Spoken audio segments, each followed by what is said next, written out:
എല്ലാവർക്കും നമസ്കാരം. കുറച്ച് നേരത്തെ ഞാൻ ഈ സ്റ്റേജിൽ തന്നെ ഇവിടെ നിൽപ്പുണ്ടായിരുന്നു. നുണക്കോഴിയായിരുന്നു ബാക്കിൽ അന്നേരം. വീണ്ടും ഇപ്പോൾ അജയൻ്റെ രണ്ടാം മോഷണം എന്ന് പറയുന്ന വലിയ സിനിമയുടെ ഭാഗമായിട്ട് ഇവിടെ വന്ന് നിൽക്കാൻ സാധിച്ചതിൽ ഒരുപാട് സന്തോഷം. എന്നെ സംബന്ധിച്ചിടത്തോളം വളരെ പേഴ്സണലി ഫേവറേറ്റ് ആയിട്ടുള്ള ഒരു സിനിമയും കൂടെയാണ്. കാരണം ഇതിലെ മെയിനായിട്ടുള്ള രണ്ടാൾക്കാർ, ഇതിൻ്റെ ഡയറക്ടറും ഇതിൻ്റെ മെയിൻ ലീഡ് ആക്ടറുമായിട്ടുള്ള രണ്ടുപേരെന്ന് പറയുന്നത് എനിക്കും എൻ്റെ സിനിമാ ജീവിതത്തിൽ വളരെയധികം എന്താ പറയുക, അത്രയും ക്ലോസ് ആയിട്ട് ഞാൻ കാണുന്ന, എൻ്റെ ജേർണിയിൽ ഒരുപാട് കൂടെ ഉണ്ടായിരുന്ന ആൾക്കാരാണ്. ആദ്യം തന്നെ ഇതിൻ്റെ ഡയറക്ടർ ജിതിൻ ലാൽ എൻ്റെ ആദ്യത്തെ ഷോർട്ട് ഫിലിമിൽ അവൻ അസിസ്റ്റൻറ്റ് ഡയറക്ടറായിരുന്നു. അത് കഴിഞ്ഞിട്ട് എൻ്റെ ആദ്യത്തെ സിനിമയായ കുഞ്ഞിരാമായണത്തിൽ ജിതിൻ അസിസ്റ്റൻറ്റ് ഡയറക്ടറായിരുന്നു. അത് കഴിഞ്ഞിട്ട് ഗോദ എന്ന് പറഞ്ഞ സിനിമയിലും ജിതിൻ അസിസ്റ്റൻറ്റ് ഡയറക്ടറായിരുന്നു. അപ്പോൾ എൻ്റെ കൂടെ ഒരുപാട് സിനിമയിൽ എൻ്റെ കൂടെ ട്രാവൽ ചെയ്തിട്ടുള്ള ഒരാളാണ്. ഞങ്ങൾ ഒരുമിച്ചാണ് സിനിമയിലേക്ക് വന്നത് തന്നെ. അപ്പോൾ ജിതിൻ്റെ ആദ്യത്തെ സിനിമയാണ് അജയൻ്റെ രണ്ടാം മോഷണം. അപ്പോൾ അവൻ ആദ്യം തന്നെ ഇങ്ങനൊരു ഇത്രയും വലിയൊരു സിനിമ ചെയ്യാൻ പോകുന്നതാണെന്ന് പറഞ്ഞു കഴിഞ്ഞപ്പോൾ തന്നെ എനിക്ക് ഭയങ്കര എന്താ പറയുക, ഒരു ഡൗട്ടായിരുന്നു, അല്ലെങ്കിൽ ഒരു പേടിയൊക്കെ ആയിരുന്നു. ഞാൻ അവൻ്റെ അടുത്ത് പല പ്രാവശ്യം പറഞ്ഞിട്ടുണ്ട്, നമ്മൾ ആദ്യത്തെ സിനിമ എന്ന് പറയുമ്പോൾ കുറച്ചുകൂടെ എളുപ്പത്തിൽ ചെറിയൊരു ബഡ്ജറ്റിലൊക്കെ നമുക്ക് ഫാമിലിക്കൊക്കെ ഇരുന്ന് എല്ലാവർക്കൊക്കെ ഇരുന്ന് കാണാൻ പറ്റുന്ന, ഇപ്പോൾ കുഞ്ഞിരാമായണമൊക്കെ പോലത്തെ ഒരു കുഞ്ഞു സിനിമയൊക്കെ ചെയ്യുന്നതായിരിക്കും നല്ലത്. എന്നിട്ട് കുറച്ച് മെല്ലെ മെല്ലെ വലിയ സിനിമകൾ ചെയ്യുന്നതായിരിക്കും കുറച്ചുകൂടെ നമുക്കും സേഫായിട്ട് നമുക്ക് മുമ്പോട്ടും ആൾക്കാരെ കൺവിൻസ് ചെയ്യാനൊക്കെ എളുപ്പം അതായിരിക്കും എന്നൊക്കെ പലപ്പോഴും പറഞ്ഞിട്ടുണ്ടെങ്കിൽ പോലും അവൻ ആദ്യം തന്നെ അജയൻ്റെ രണ്ടാം മോഷണമാണ് അവൻ ചെയ്യാൻ വേണ്ടിയിട്ട് ഇറങ്ങിത്തിരിച്ചതെന്ന് അറിഞ്ഞപ്പോൾ തന്നെ എനിക്ക് ചങ്കടിപ്പായിരുന്നു. പക്ഷേ അവൻ്റെ ഒരു ഒരു 6-8 വർഷത്തെ ജേണിയാണ്. 8 വർഷം എന്ന് പറഞ്ഞു കഴിഞ്ഞാൽ, കാരണം ഈ സിനിമ അനൗൺസ് ചെയ്ത അന്ന് മുതൽ എല്ലാ ക്രിസ്മസിനും ഓണത്തിനും അവൻ എനിക്ക് ഫേസ്ബുക്കിൽ ഇടാൻ ഓണാശംസയും ക്രിസ്മസ് ആശംസയും അജയൻ്റെ രണ്ടാം മോഷണം ടീം വിഷിങ് യു ഓണം എന്നൊക്കെ പറഞ്ഞിട്ട് എനിക്ക് അയച്ചു തരാറുണ്ട്. ഞാൻ ആദ്യത്തെ ഒരു 4 വർഷമൊക്കെ സോഷ്യൽ മീഡിയയിൽ ഷെയർ ചെയ്യുമായിരുന്നു. പിന്നെ എനിക്കും ബോറടിച്ചു, ഇനിയിപ്പോൾ സിനിമ ഇറങ്ങട്ടെ എന്നിട്ടിടാം എന്ന് വിചാരിച്ചിരിക്കുകയായിരുന്നു. അപ്പോൾ അത്ര 8 വർഷമായി ആ സിനിമയുടെ ഭാഗമായിട്ട് അവൻ ഈ സിനിമയിലൂടെ സഞ്ചരിക്കുന്നത്. അപ്പോൾ അങ്ങനെ ഒരു എളുപ്പമുള്ള ഒരു ജോലിയല്ല അവൻ ഏറ്റെടുത്തത്. ഒരു ആദ്യത്തെ സിനിമ, ഇത്രയും വലിയ സിനിമ ചെയ്യാന്ന് പറയുമ്പോൾ ആദ്യം തന്നെ ഇത്രയും വലിയ പൈസ മുടക്കുന്ന പ്രൊഡ്യൂസറെ നമ്മൾ കൺവിൻസ് ചെയ്യണം, ഇയാളെ വിശ്വസിക്കണം. ഈ ഡയറക്ടറെ ട്രസ്റ്റ് ചെയ്തിട്ട് ഇത്രയും കോടികൾ മുടക്കുക എന്ന് പറയുന്ന ഒരു പ്രൊഡ്യൂസറിനെ അവൻ കൺവിൻസ് ചെയ്യണം.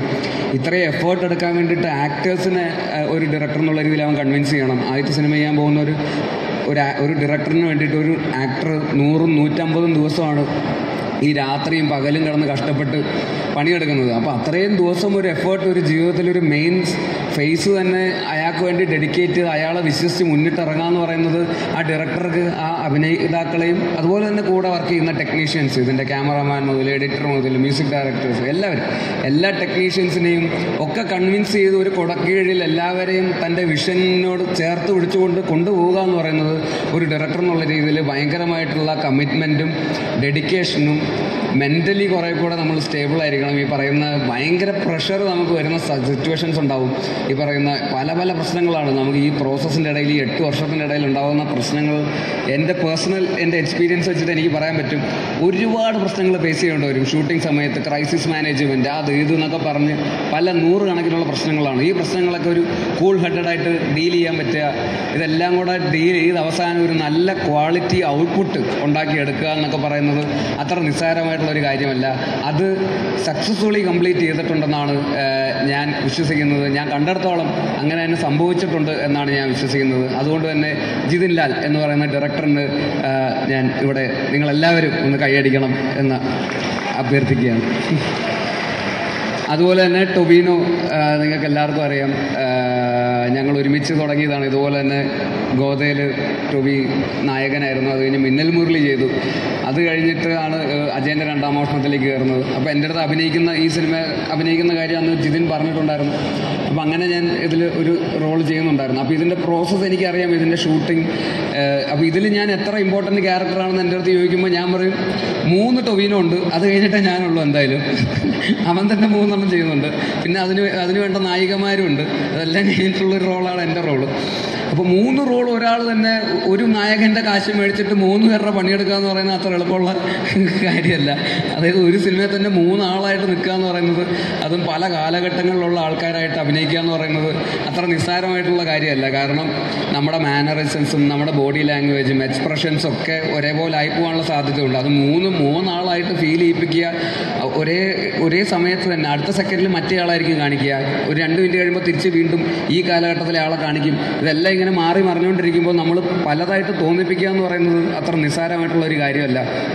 അത് ഈ പറയുന്ന ഒരു ആക്ടർ എന്നുള്ള രീതിയിലും അതുപോലെ തന്നെ ഫിസിക്കലി എടുക്കുന്ന എഫേർട്ടൊക്കെ ഒരുപാട് എഫേർട്ട് എടുത്തിട്ടാണ് ഈ സിനിമയ്ക്ക് വേണ്ടി ഡെഡിക്കേറ്റ് ചെയ്ത് അതിനുവേണ്ടി ഇറങ്ങി തിരിച്ചത്. ഞാൻ ജയ എന്ന് പറഞ്ഞൊരു സിനിമയിൽ ഒരു 5 മിനിറ്റിൻ്റെ ആക്ഷൻ ചെയ്തപ്പോൾ തന്നെ എനിക്ക് മതി, ഇനി ഞാൻ ആക്ഷൻ ചെയ്യില്ല എന്ന് പറഞ്ഞതാണ്. എന്നെക്കൊണ്ട് വയ്യ, ഇടിയും കൊണ്ട് സ്റ്റിച്ചൊക്കെ ഇട്ട് ആശുപത്രിയിലേക്ക് അയാളാണ്.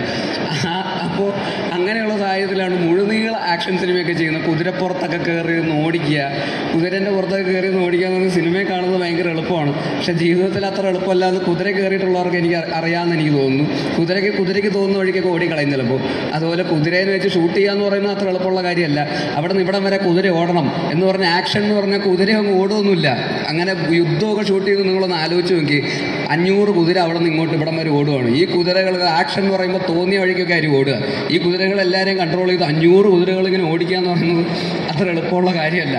അപ്പോൾ അതൊക്കെ ഒരു അത്യാവശ്യം പണിയുണ്ട്. അപ്പോൾ അതൊക്കെ ടൊവിനോ എന്ന് പറയുന്ന ഒരു ആക്ടർ, അത് ഞാൻ കാണുമ്പോൾ രാത്രിയും പകലും ഷൂട്ടിങ്ങാണ്. എനിക്ക് ആ ഷൂട്ടിങ്ങിൻ്റെ ഇടയിൽ അതൊരു പ്രത്യേക ഒരു ടെറയിൽ ആ സിനിമ ഷൂട്ട് ചെയ്തത്. അപ്പോൾ ഭയങ്കര മഞ്ഞും പൊടിയും ഒക്കെ ഉള്ളൊരു ക്ലൈമറ്റാണ്. അവിടെ പോയിട്ട് രാത്രിയും പകലൊക്കെ ഷൂട്ട് ചെയ്തിട്ട് അവസാനം എനിക്ക് ന്യൂമോണിയ വന്നു. എന്നിട്ട് ഞാൻ ആശുപത്രിയിൽ അഡ്മിറ്റൊക്കെ ആയി. എന്നിട്ട് എനിക്ക് പിന്നെ പേടി സ്വപ്നമായിരുന്നു ആ ലൊക്കേഷനിലേക്ക് പോകുമെന്ന് പറയുമ്പോഴേക്കും. എൻ്റെ ദൈവം, ഞാൻ ഇല്ല, എനിക്ക് വയ്യ എന്നൊക്കെ പറഞ്ഞാണ് ഞാൻ അവിടെ നിന്ന് പോയിക്കൊണ്ടിരുന്നത്. അപ്പോൾ ആ ലൊക്കേഷനിൽ നിന്നിട്ട് ഈ പറയുന്ന രാത്രിയും പകലും ആ തണുപ്പത്തും ഈ പറയുന്ന പൊടിയും വെയിലും പല കാലാവസ്ഥ ഫ്ലക്ച്വേറ്റ് ചെയ്തിരിക്കുന്ന സിറ്റുവേഷനിൽ ഫൈറ്റ് ചെയ്ത് പലതരത്തിലുള്ള ആക്ഷൻ സീക്വൻസുകൾ ചെയ്ത് ഇതെല്ലാം കഴിഞ്ഞിട്ട് അതിരാവിലെ കുതിര സവാരി, ഈ പറയുന്ന കുതിര ഹോഴ്സ് റൈഡിങ് പഠിക്കാൻ വേണ്ടി പോകും. രാവിലെ 6 മണിയാകുമ്പോൾ എണീറ്റ് കുതിരപ്പുറത്ത് പോകുന്ന കാണാം. ഷൂട്ടൊക്കെ കഴിഞ്ഞ് വരുമ്പോൾ അല്ലെങ്കിൽ കുതിരേൻ്റെ പുറത്തായിരിക്കും. ഇതും കഴിഞ്ഞിട്ട് പിന്നെ വന്ന് കുറച്ച് നേരം കിടന്നുറങ്ങിയിട്ട് പിന്നെ വീണ്ടും ലൊക്കേഷനിൽ ഒന്ന് വീണ്ടും ഫൈറ്റ്. ഇപ്പോൾ ഇത് കുറച്ചധികം പണിയെടുത്തിട്ടുണ്ട് ഈ സിനിമയ്ക്ക് വേണ്ടിയിട്ട്. ഞാൻ ചുമ്മാ ഇരുന്ന് പറയുകയല്ല, ഈ സിനിമ നിങ്ങൾ കാണാൻ വേണ്ടി ഞാൻ പറയുന്നതല്ല, നിങ്ങൾ എന്തായാലും കാണണം. പക്ഷേ ഞാൻ ഇതിൻ്റെ പിന്നിലുള്ളൊരു പ്രോസസ്സ്, ഇത്രയും ഹെക്റ്റിക്കായിട്ടുള്ളൊരു പ്രോസസ്സ് സിനിമയ്ക്ക് പിന്നിലുണ്ട് എന്നുള്ള റിയാലിറ്റി ഞാൻ നിങ്ങളുടെ അടുത്ത് ഷെയർ ചെയ്യുന്നതാണ്. അപ്പോൾ അത്രയും പണിയെടുത്തിട്ടാണ് ആക്ടർ എന്നുള്ള രീതിയിലും ഫിസിക്കലിയും അല്ലാതെയും ഒരു ക്യാരക്ടറിനൊക്കെ വേണ്ടിയിട്ട് ഒരുപാട് എഫേർട്ട് എടുത്തിട്ട് ഒരു കരിയറിൻ്റെ ഒരു വർഷം 1.5 വർഷത്തോളം ആക്ടർ എന്നുള്ള രീതി തന്നെ അതിനുവേണ്ടി ഡെഡിക്കേറ്റ് ചെയ്ത് ചെയ്തിട്ടുള്ളൊരു സിനിമയാണ്. അപ്പോൾ അതുകൊണ്ട് ടൊവിനോ തോമസ് എന്ന ആക്ടറിന് വേണ്ടിയും ഈ സിനിമ നിങ്ങൾ എന്തായാലും കാണുക. അതിനും ഒരു വലിയ കയ്യടി നിങ്ങൾ പ്ലീസ്. ഈ സിനിമയിൽ അഭിനയിച്ച എല്ലാവരുടെയും പേരിൽ ഇതുപോലെ എടുത്ത് പറയണമെന്നുണ്ട്. പക്ഷേ സമയപരിമിതി കൊണ്ട് ഞാൻ തന്നെ ഇവിടെ നിന്ന് പറഞ്ഞു കഴിഞ്ഞാൽ പിന്നെ അവനൊന്നും പറയാനുണ്ടാവില്ല.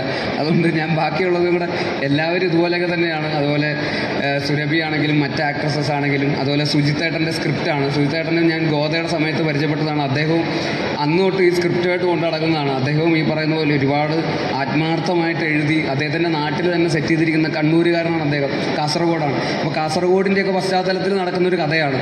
അതും വളരെ ഒതൻറ്റിക്കായിട്ട് വളരെ റിയലിസ്റ്റിക് ആയിട്ട് അദ്ദേഹം അതിനെ കൺവിൻസ് ചെയ്യുകയും എന്ന ഒരു ചിയോദിക്കാവ് എന്ന് പറയുന്ന ഒരു സ്റ്റോറി വേൾഡ് ഈ സിനിമയ്ക്ക് വേണ്ടി ഉണ്ടാക്കിയെടുക്കുകയും ആ ലോകത്ത് നടക്കുന്ന ഒരു കഥയായിട്ട് നമുക്ക് തോന്നിപ്പിക്കുകയും ചെയ്യുന്ന രീതിയിലുള്ള കഥാപാത്രങ്ങൾ സൃഷ്ടിക്കുകയും ഒക്കെ ചെയ്ത ഒരു എഴുത്തുകാരൻ. അപ്പോൾ അമ്മേ